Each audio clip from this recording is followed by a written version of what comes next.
Bonjour et bienvenue sur notre chaîne.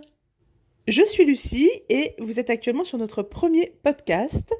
J'interroge aujourd'hui Jessica sur un sujet d'actualité. Petit disclaimer, on parle de nos vérités quand on fait les podcasts, soit moi, Jessica, mais aussi tous les autres invités qui pourraient éventuellement être sur ce format-là de vidéo. Et nous partageons avec vous nos réflexions. Nous vous souhaitons une bonne écoute.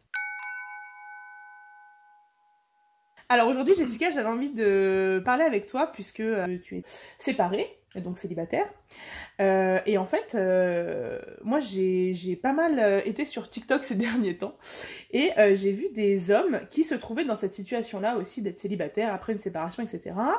Et disaient que c'était finalement compliqué de nos jours de rencontrer quelqu'un avec qui on se sent bien et avec qui ça peut durer. Pour trois principales raisons que j'ai un petit peu répertoriées, on va dire. Ouais. La première, c'était que les femmes sont devenues très exigeantes avec un modèle masculin déjà prédéfini, auquel ils ont parfois du mal à s'identifier. Okay. Le deuxième, c'est que finalement, les femmes se disent prêtes à s'engager dans une relation, mais au final, avec les enfants, leur travail, etc., elles ont finalement pas beaucoup de temps à leur accorder. Et le troisième point était justement sur la question des enfants qui sont déjà présents et qui peuvent être aussi source d'angoisse. On ne sait pas forcément si on doit les rencontrer, quand on doit les rencontrer, etc. Et donc souvent ça posait problématique et on n'allait parfois même pas jusqu'à la rencontre avec les enfants puisque la relation finissait par s'étioler déjà un petit peu avant ça. J'aurais voulu savoir, toi, en tant que femme célibataire aujourd'hui avec 2 enfants, comment tu penses tout ça, comment tu peux réagir à ces questions-là pour les hommes. Ouais, alors sujet super intéressant. Alors c'est vrai que je suis très surprise de ce que tu me dis là, parce que pour le coup, moi je regarde aussi beaucoup de vidéos, j'écoute des podcasts et je m'intéresse effectivement beaucoup aux relations humaines et particulièrement aux relations hommes-femmes aussi. Et j'ai peu rencontré en fait dans ce que je visionne des vidéos d'hommes qui parlent de ce sujet, donc je trouve ça super intéressant déjà qu'ils le fassent et merci à eux de nous donner leur retour. Parce que finalement, ce que moi je trouve beaucoup sur les réseaux, que ce soit TikTok, YouTube ou même sur Facebook, ce sont des vidéos où on va avoir des conseils d'hommes vers les femmes pour comprendre les hommes, de femmes vers les hommes pour comprendre les femmes et ainsi de suite. Enfin bon, c'est toujours... très moralisateur, je trouve aussi. Très moralisateur, très à mettre les gens dans des cases, et puis les hommes et les femmes fonctionnent comme ci, comme ça. Alors, on est bien d'accord, hein, si on part du postulat que les hommes ont des attributs particulièrement masculins dans leur manière de fonctionner, qu'on va retrouver, qu'on va pouvoir répertorier. On ne va pas refaire le monde, évidemment. La psychologie, on parle suffisamment. Et oui, en effet, les hommes ont un mode de fonctionnement qui va pouvoir être absolument, qui va être global. Et puis, les femmes, quant à elles, ont aussi leur mode de fonctionnement. Et on a créé comme ça un petit peu des sous-groupes, des généralités. Tout le monde a au moins entendu parler une fois des hommes viennent de Mars et des femmes viennent de Vénus. Bien sûr. D'ailleurs, que je conseille de relire ou de réécouter pour ceux qui l'ont déjà lu. Oui, lu. et il y a une pièce de théâtre aussi, je crois. Hein. Tout à fait, il y a une pièce de théâtre. Alors moi, je l'ai pas vue, mais pour le coup, apparemment, elle est beaucoup plus humoristique, mais finalement, le fondement des informations est quand même relevé. Et moi, tu vois, du coup, je me suis dit, tiens, ce serait rigolo que je le relise, parce que moi, je l'ai lu la première fois il y a une bonne quinzaine d'années, tu vois. Que je l'ai pas lu. Et moi, je me suis mariée jeune, et du coup, je pense que très tôt, j'ai eu envie un peu de comprendre justement les challenges du couple, etc. Et là, je l'ai repris alors en format audio, justement, pour pouvoir l'écouter plutôt que de le lire, parce que je t'avouerais que franchement, que effectivement, être une femme célibataire avec 2 enfants, un travail à plein temps, plus une activité à côté, en effet, il n'y a pas beaucoup de temps pour lire et faire des choses qui me font plaisir en termes de hobby. Et donc, j'ai trouvé que le format audio, c'était pas mal. Ça permet de se replonger, d'où aussi peut-être l'idée de ces podcasts. L'idée des podcasts, exactement. Voilà. Parce que c'est plus facile peut-être d'écouter quand on est au volant de la voiture et on est dans les bouchons ou c'est dans ça. des choses. Mais donc, pour en revenir à cette idée des relations hommes-femmes, moi, je dirais que, en fait, peut-être que les femmes, on aurait un petit peu aussi ce sentiment, tu vois, les 3 points que tu as nommés. Je ne peux pas le retourner aux hommes, finalement. Finalement, alors... Dans mon expérience personnelle, je dirais que peut-être, effectivement, le premier point que je lèverais, c'est la difficulté à trouver quelqu'un qui a envie de s'engager. Ouais. Tu vois, quelqu'un qui aurait... qui est prêt. Qui est prêt, qui est prêt et surtout qui le dit. Parce qu'en réalité, je pense qu'il y a plusieurs cas de figure, effectivement. Quand on se remet sur le marché du célibat, comme ils disent maintenant, effectivement, on n'en est pas tous au même point. T'as les gens qui viennent de se séparer, qui ont juste besoin de profiter de la vie et peut-être de se reconnecter aussi tout simplement avec le est-ce que je vais encore plaire. Oui, c'est vrai, parce que quand ça fait longtemps qu'on a été dans une relation, il y a cette question de est-ce que je plais toujours, est-ce que je suis toujours attirant ou attirante. Ouais, c'est vrai. Donc on a tous besoin un petit peu, surtout après de longues relations dans lesquelles souvent on a quand même un peu souffert, on s'est un peu oublié, ou on a pu être trompé, trahi, enfin tu vois, il peut y avoir vraiment différents types d'histoires, mais quoi qu'il en soit, quand on sort d'une longue relation, il arrive toujours ce moment où on a besoin de se prouver à soi-même qu'on va être capable de pouvoir séduire à nouveau, puis on a un petit peu oublié ce que c'était que de séduire, de se draguer, même les premiers rendez-vous, selon quand est-ce qu'on s'est mis en couple, l'âge qu'on avait, etc. On l'a peut-être même pas forcément expérimenté. Oui, c'est vrai. Et puis, si on était jeune, et là maintenant, après des fois 10, 15, 20 ans de vie commune, tu te dis, waouh, est-ce que je vais pouvoir rentrer dans les schémas actuels? D'autant plus qu'on sait qu'aujourd'hui, une des premières sources de rencontres, finalement, c'est les sites internet, les sites de rencontres. Ouais. Donc, on est très très loin de ce qu'on vivait il y a 15 ou 20, exactement. 25 ans, tu vois. Ça a beaucoup changé. Ça a beaucoup changé. Mais je dirais que ce que peut-être, et alors là pour le coup c'est pas uniquement mon expérience personnelle, pour en discuter avec plusieurs de mes amies qui sont elles aussi célibataires et qui ont aussi soit expérimenté les sites de rencontres, soit fait qui se sont plutôt inscrits, tu sais, dans des groupes d'activités, de sorties type OVS ou même des sites où tu te retrouves en groupe pour faire une activité en commun. On va marcher ensemble, on va faire de la poterie ensemble, tu vois. Voilà, faisons une activité ensemble, on va voir si ça match. Voilà, on va, un groupe de lecture ou on va jouer au tarot. Enfin, tu vois, finalement, les gens essayent aussi quand même de recréer de revenir à ce qu'on connaissait avant, en fait. C'est ça, ces lieux où on va pouvoir enfin rencontrer de nouvelles têtes, parler dans le réel, parce que derrière un écran, ça change quand même la donne.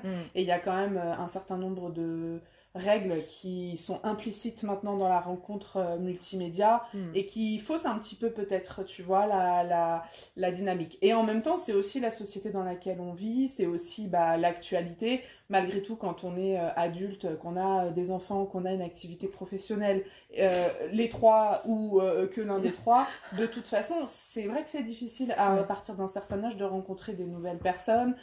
Parce que en plus on a notre cercle familial, notre cercle amical qui est déjà défini. Généralement t'as un peu tes collègues si t'es depuis quelques années dans ton métier, mais bon voilà, généralement si t'as pas trouvé aujourd'hui, c'est que grosso modo tu vas pas trouver demain, tu vois, à moins d'une embauche là tout d'un coup. Donc c'est vrai que ça reste quand même pas simple. Mais de manière générale, que ce soit des rencontres sur le net ou pas, souvent ce que j'entends mes amies ou même mes clientes, parce que finalement souvent elles se confient aussi sur ça, c'est difficile en fait de trouver quelqu'un qui a vraiment envie de se poser, qui a envie de faire les efforts que peuvent requérir une rencontre, parce qu'il y a un côté un petit peu... fataliste. Je sais pas si c'est ça, tu vois, je me dis, souvent ce qui revient, c'est, et d'ailleurs si tu regardes, quand tu parcours les sites de rencontres, et c'est vrai que moi ça fait quelques années que je les pratique, et j'en ai essayé de différents, souvent tu vois les fiches des garçons, ça va être envie d'une relation simple, sans prise de tête. Et alors là, derrière, tu te dis, mais qu'est-ce qu'ils veulent dire par là? Parce qu'en fait, très clairement, une relation amoureuse, sauf à dire qu'au début, effectivement, c'est léger, c'est tout beau, tout rose, t'es content de te voir, t'as envie de faire plein de trucs, tu t'apprends à découvrir. Et c'est vrai que c'est la période la plus rigolote, finalement, et la plus sympa à vivre, parce qu'il y a les papillons dans le ventre, parce qu'il y a aussi tout l'espoir que tu mets dans la nouvelle rencontre et tout ça. Mais en réalité, il arrive quand même toujours à un moment donné où les vraies questions doivent se poser, tu vois. Et ça a rien de léger, ça a rien de fun. Tu vois. Donc quand t'entends je veux une relation légère et sans prise de tête, tu dis en fait c'est pas une relation amoureuse que tu veux. C'est ça. Ce que tu veux c'est un coup d'un soir ou une relation sexuelle. Yes. Tu vois, c'est en fait. Et du coup, alors déjà ça, clairement une fille qui voit ça sur un profil, elle sait exactement, ou en tout cas, elle pense savoir bien sûr. à quoi elle va avoir affaire. Ouais. Et pour le coup, s'il y a un de ces gars qui a mis ça dans sa fiche sans vraiment réfléchir à ses termes, il va se faire squeezer direct par les nanas qui veulent du sérieux. À l'inverse, je pense que les garçons regardent pas forcément le descriptif des nanas. Ils vont juste regarder la photo, en fait. Ouais, ils vont facilement regarder est-ce qu'elle me plaît, est-ce qu'il y a des activités en commun éventuellement, peut-être si pour ceux qui iront plus loin. Parfois même, ils regardent même pas le lieu, tu vois, et des fois tu te retrouves du coup à être connecté avec un mec qui habite à 300 bornes de chez toi. Non mais allô, quand tu cherches quelqu'un pour une relation amoureuse, même la proximité quand même. Quoi. Bah ouais, même si dans l'absolu, effectivement, l'amour est pas toujours juste à côté. Ouais, c'est vrai, mais bon. On sait qu'une relation... C'est plus facile. Voilà, c'est quand même plus facile de pouvoir se voir un minimum, d'autant quand on en est à se dire que oui, on a des vies actives, on a des enfants, et on a en fait plein d'obligations, et puis des vies généralement bien remplies. Parce qu'on va pas se mentir, quelqu'un qui est célibataire, il fait en sorte de remplir son planning. Donc tu vois, on en vient au deuxième thème de des femmes qui ont des enfants, qui ont une activité professionnelle et toi qui n'ont pas beaucoup de temps. Mais en fait, c'est pas qu'elles en ont pas, c'est que le temps qu'elles ont, elles l'ont utilisé du mieux qu'elles ont pu pour malgré tout mener une vie agréable, parce qu'en fait on va pas rester à se morfondre dans les temps où on n'a rien à faire en attendant que le prince charmant tape à la porte, parce que maintenant on le sait tout en fait, il n'existe pas le prince charmant. N'est-ce pas, vous le savez vous aussi. Bon, si vous le saviez pas, on vous le redit. Il ne viendra pas taper à votre porte. Sauf peut-être avec les calendriers des pompiers à Noël. Non mais tu vois, c'est vrai qu'ils sont charmants. Oui, c'est charmant. Enfin pas tous quand même, mais mais voilà, en fait, du coup, il y a quand même ce truc de se dire, non, en fait, on fait tous ça, on remplit notre emploi du temps. On remplit notre emploi du temps, nous les filles, avec les sorties copines, les activités, les choses aussi qu'on fait avec nos enfants, parce que c'est vrai qu'ils prennent une place importante. Et puis après, tout dépend du type de garde. Hein. Clairement, si t'es sur une semaine, c'est pas du tout la même dynamique que pour les femmes qui ont leurs enfants quasiment tout le temps et qui ne les ont pas uniquement la moitié des vacances scolaires, un week-end sur deux. Donc oui, tout ça, je pense qu'effectivement, il faut pas se mentir, surtout que vu nos âges, quand tu rentres dans la fourchette 30-40 ans, t'as quand même de fortes chances que les femmes aient des enfants. C'est pas forcément le cas chez les garçons. Hein, jusqu'à 40 ans, on voit quand même qu'il y a pas mal de garçons qui sont pas forcément posés, qui n'ont pas forcément eu d'enfants. Après, c'est un choix ou pas, ça c'est pas la question. Mais c'est vrai qu'une femme entre 30 et 40 ans, il y a quand même plus de chances qu'elle ait des enfants et au-delà aussi. Et donc, oui, c'est un élément à prendre en compte. Moi, je pense que c'est quelque chose dont il faut discuter d'entrée de jeu, en fait, aussi. Tu vois, sur table, quoi. Ouais, il faut... En fait, je pense que peut-être là où on va y gagner en spontanéité dans les rencontres, finalement, c'est de dire, voilà où j'en suis, voilà ce que je cherche. Est-ce que c'est ok pour toi? Parce qu'en fait, tu sais, t'en as aussi qui te disent qu'ils sont prêts pour une relation sérieuse. Et puis finalement, quand tu grattes un petit peu... Le sérieux n'est pas vraiment du sérieux, ou le sérieux c'est du ouais on verra. Et en fait nous les filles quand même on a ce besoin de déterminer un peu vers quoi on s'engage. Il y a des femmes qui sont très à l'aise avec le fait d'avoir des rencontres sex friends ou des rencontres d'un soir, mais en fait pourquoi elles peuvent le vivre, c'est aussi parce que les garçons en face ils vont dire honnêtement ce à quoi ils s'attendent. Mais moi je pense que ce qu'il faut clarifier, c'est ça, c'est quoi mon attente, et ça sert à rien de mentir en fait. Écris clairement sur ta fiche ce que tu cherches. Assume en fait que t'es peut-être là pour une rencontre d'un soir, assume que t'es peut-être là dans l'espoir de rencontrer quelqu'un avec qui t'aurais envie de te reprojeter, même si en effet on n'a jamais aucune certitude de rien du tout, et que parce que ça donne quand même le ton en fait, tu vois. Bon après comme partout, et ça je pense que ça existe depuis toujours, même au comptoir des bars, t'en auras toujours qui sont là pour juste te séduire, se rassurer sur leur pouvoir de séduction, pour leur tableau de chasse. Et bon, malheureusement... Oui, et puis parce que peut-être aussi qu'après, de toute façon, une relation, comme on le disait au début, il y a forcément cette phase où tu as besoin de savoir si finalement tu séduis, si tu es toujours OK sur le marché. Et je pense que tant que finalement cette phase n'allait pas passer, l'homme a du mal, ou la femme d'ailleurs, a du mal à passer à OK, je me remets dans une relation sérieuse. Ouais, et puis tu vois, moi je me suis rendu compte aussi que la relation sérieuse, t'as envie de te relancer là-dedans quand en fait t'as un petit peu épuré ta vie de couple d'avant, t'as un peu réglé toutes les problématiques autour de garde, etc. C'est ça. La maison vendue. Ouais, c'est ça. Et puis d'un point de vue émotionnel, une relation longue, ça laisse des traces en fait. Quand il y a toujours de la déception, il y a... selon le contexte, s'il y a eu trahison ou pas, faut vraiment avoir fait le deuil de sa relation en fait. Ouais, c'est ça. Et du coup, clairement, si t'es pas réinstallé, en tout cas dans une vie dans laquelle t'es stable. Je dis pas forcément que t'as retrouvé du taf si t'en avais pas, ou si t'as perdu ton job entre-temps. Je dis pas forcément que t'as racheté une maison si tu vois. Mais en gros, si t'as pas quand même passé certaines étapes, et ça peut peut-être être un petit truc qui peuvent aider les filles qui ont un petit peu du mal à déterminer en fait si les garçons sont prêts ou pas. Si très rapidement tu poses la question de savoir est-ce que voilà, ça fait combien de temps que t'es séparée, enfin t'es séparée, c'est sûr que si le mec, ça fait 3 mois, bon. Voilà, t'es séparée, t'es divorcée, les choses sont commencées avec ton ex, est-ce que c'est encore hyper tendu, est-ce que la garde c'est un truc qui roule, est-ce qu'il y a une flexibilité ou pas, c'est ça. Comment tu te situes toi par rapport à la relation aussi, parce qu'en fait très vite tu peux sentir si oui ou non le gars il est passé à autre chose ou pas, ou même s'il a eu d'autres relations depuis, ça peut te donner un indice, tu vois. Franchement, je pense que t'as 9 chances sur 10 de citer la nana d'après, que la relation elle puisse pas perdurer. Alors évidemment on va pas faire de généralité, tu vois, il peut toujours y avoir des exceptions. Bien sûr. Mais pour le coup, pour l'avoir vécu, moi quand je me suis séparée, j'avais très conscience du fait que j'avais pas forcément envie de rester seule, tu vois. Je savais que j'avais besoin de me réessayer à la séduction, parce que ça c'est sûr, je me disais qu'est-ce que je vaux sur le marché là après 10 ans, 12 ans de vie de couple. Surtout que j'étais maman de 2 enfants, dont un, enfin voilà, j'ai des enfants en bas âge, tu vois, donc tu te dis, est-ce que vraiment je vais pouvoir être d'un intérêt quelconque pour un garçon? Est-ce qu'il vaut mieux aller vers un homme qui a des enfants ou un homme qui n'en a pas? Quelles vont être les difficultés que tu vas rencontrer dans l'un et l'autre des sujets? Et puis après, est-ce que vraiment tu veux une rencontre où tout de suite tu te reprojettes? Moi je crois que très, très régulièrement, et ça c'est vrai pour les hommes et les femmes je pense, t'as besoin d'un certain temps pour faire le deuil de ton ancienne relation. Pour autant t'as pas forcément envie de rester seule, et donc oui, vivre des relations dans lesquelles tu vas pouvoir t'investir plus que tu vois le truc d'un soir. Pour autant ça veut pas dire que tu vas te précipiter à présenter tes enfants et tout le tralala, tu vois. Donc à mon avis c'est déjà être clair sur ce qu'on veut, être clair sur ce que l'autre veut, et surtout le dire. Et en fait je pense que les garçons ils ont quand même tendance à pas trop être honnêtes là-dessus. Mais peut-être parce qu'ils se posent pas la question non plus, tu vois, des fois. Nous, les filles, on aime bien parler de tous ces sujets-là. Bien sûr. On est beaucoup plus... dès qu'on est entre copines, hein, blablabla. C'est ça, on est hyper forte pour ça, pour disséquer un petit peu le monde de l'humain, le fonctionnement des êtres humains, on aime ça. Ça veut pas dire qu'il y a pas, encore une fois, ça veut pas dire qu'il y a pas d'hommes qui aiment ça. Moi, j'ai des garçons autour de moi qui sont aussi dans cette dynamique. Hein.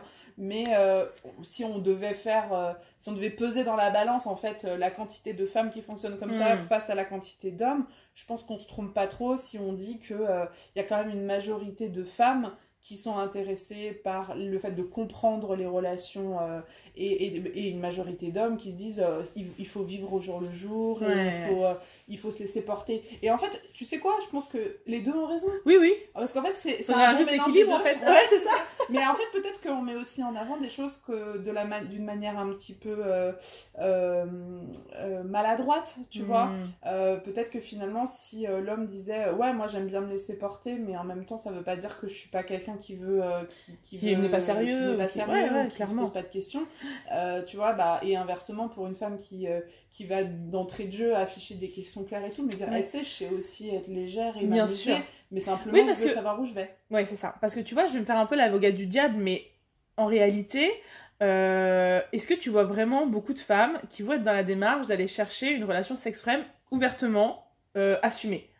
Alors moi, dans mon entourage, je n'en connais pas qui ont cette démarche. Mais à entendre les garçons, et pour le coup, j'en ai parlé autant avec des rencontres éphémères que des rencontres de longue date, que des amis, etc. T'as beaucoup d'hommes qui ont l'air de dire que oui, il y a beaucoup de femmes qui recherchent ça. Alors du coup... mais est-ce qu'elles le disent ouvertement, tu vois? C'est ça aussi. Parce que du coup, on reproche aux hommes de pas être très clairs dans finalement leur étiquette, quoi. Mais est-ce que les femmes ne le sont pas non plus? Du coup, c'est une vraie question, parce que quand je vois le nombre de garçons qui disent mais attends, mais les filles aussi, elles cherchent finalement, elles sont assez légères dans leur approche, elles veulent pas s'engager et tout ça. Enfin, je veux dire, si ces garçons, tu vois, disent ça, c'est qu'en fait, c'est quand même une réalité. C'est ça. Et donc, du coup, on est obligé de se remettre aussi en question. Complètement, parce qu'à un moment donné, on peut pas passer notre temps à dire que c'est les garçons le problème. On est d'accord. Tu vois. Et moi, je crois que peut-être, effectivement, les femmes n'assument peut-être pas clairement là où elles en sont. Et tu vois, j'ai même envie de pousser le truc. Moi, je me dis que finalement, il m'a fallu un petit peu de temps avant de me rendre compte que oui, j'avais envie de faire des rencontres, mais que non, je n'avais pas forcément envie de reconstruire tout de suite. Ouais. Tu vois, c'est qu'en fait, je pense que finalement... Entre ce qu'on s'imagine aussi et ce qu'on est prêt à faire, des fois, il y a un fossé. Hein. Exactement. Et en fait, je pense que c'est difficile d'être au clair avec ça, parce que ça demande vraiment beaucoup d'introspection, ouais, c'est ça. de connaissance de soi, tu vois, de vraiment se regarder dans le miroir et dire, mais en fait, qu'est-ce que je veux vraiment Et en fait, tant que tu l'as pas vécu, tant que tu t'es pas rendu compte, quand tu t'es pas rendu compte que, en fait, ce que l'autre te propose, c'est pas vraiment ce que tu veux vivre, c'est vrai que c'est difficile de redéterminer. Et souvent, après chaque relation, on redétermine un petit peu plus vers quoi on a envie d'aller, etc. Donc, en fait, la faute, elle revient à personne. Je pense qu'on essaye tous d'être authentiques et on essaye tous de faire du mieux qu'on peut avec ce qu'on est. Exactement. Et en fait, il n'y a pas de reproche à se faire. Il y a peut-être plutôt à chercher toujours à mieux communiquer et revenir un petit peu vers... Plutôt que de se séparer les uns des autres, toujours à dire... Je suis entièrement d'accord. Hein, et plutôt de se dire qu'est-ce qu'on pourrait faire de différent qui fasse exactement que ça fonctionne mieux. Arrêtons de se balancer des reproches les uns envers les autres, les femmes envers les hommes et les hommes envers les femmes. Et essayons juste de communiquer peut-être de manière plus efficiente. Exactement. Allez, sur ce, on va vous laisser là. On vous souhaite une bonne journée et prenez soin de vous. Bye bye.